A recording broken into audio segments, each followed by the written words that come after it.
Hi guys,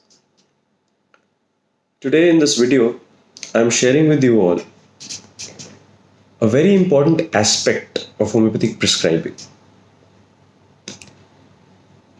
We often confuse in the maze of symptoms that we get from the patient as to which symptom we need to pick up and which we can ignore.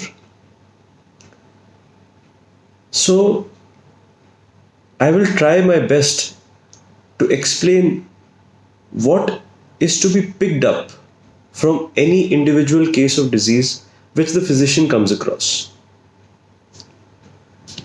When we are dealing with one of the most chronic ailments, the most important aspect of the case is the thought process of the patient. Why did the patient suffer from this particular disease? What made him reach this level that he needed the development of a pathology to fulfill some motive? Disease, as homeopathy explains, is always a protective mechanism. Disease comes to the patient in order to help the patient to cope up with the circumstances. The same concept I shall take up in the next few lectures.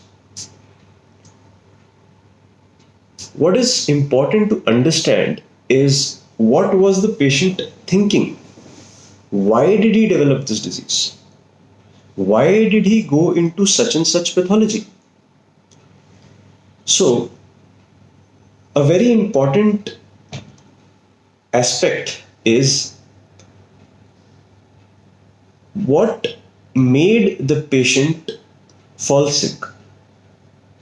What was the thought process that led to a physical ailment?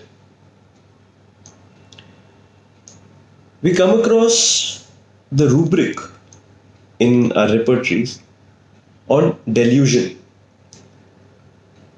So the beginner often ignores the rubrics on delusion, thinking that it will be, only cases of some mental diseases that we can look into such rubrics, and then they wait for a case of mental disease to come when they can refer to such rubrics. But this is not so. Delusion is nothing but a false perception.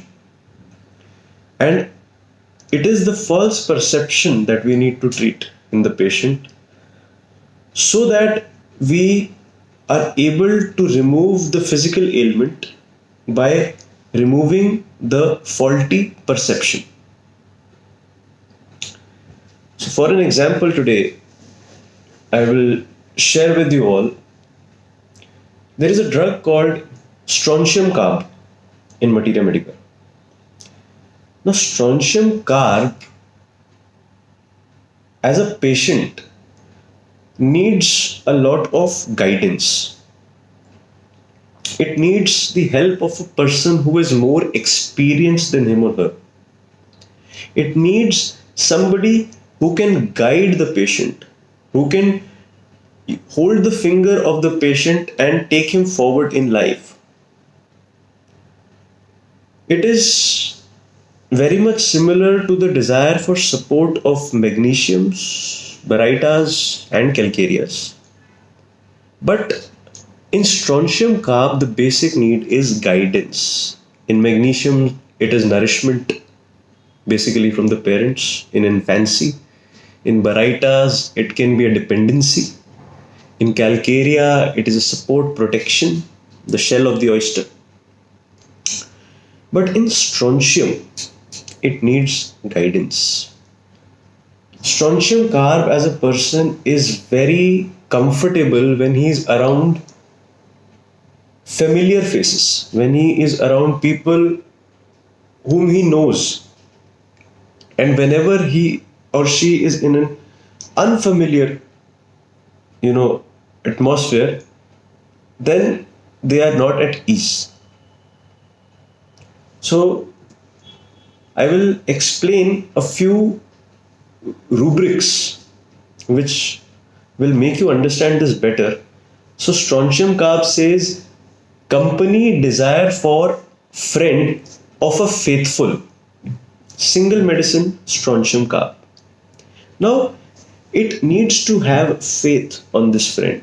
This friend needs to be faithful. It cannot be just a mere acquaintance. And another rubric is faith, maintain, need to. Now, it is the need of the patient to maintain faith. I should have strong faith on this person. He should be faithful to me. I should be able to completely rely on this person. That is the importance of faith for a strontium carb patient. Now, when we come to the rubric delusion, there is a very important delusion mentioned in the repertory. It says delusion, hand behind him. And the single medicine given is strontium carb. Now, when we see in common day-to-day affairs, people often say, in Hindi they say, "Tere piche kiska haath hai?" Or "Who are you backed up by? Who is there behind you?" So in strontium carb, there is a delusion of hand behind him. Now the patient feels that he has somebody faithful behind him who is there to support and guide him or her. There is somebody who will help the patient move forward in life. So that is the meaning of delusion, hand behind him. What we see is there is no floating hand that comes, behind that there is a hand moving and the patient feels running away from that. No, it has to be interpreted with respect to the materia medica. Only then repertory will make sense. So this was just an example of the importance of faulty perception leading to pathologies at the level of psyche, at the level of soma. And again, we need to understand that it is this error or perversion in the intellect that leads to chronic, gross, incurable somatic manifestations. Thank you. I shall be sharing many more such delusions in near future. So stay tuned. Thanks.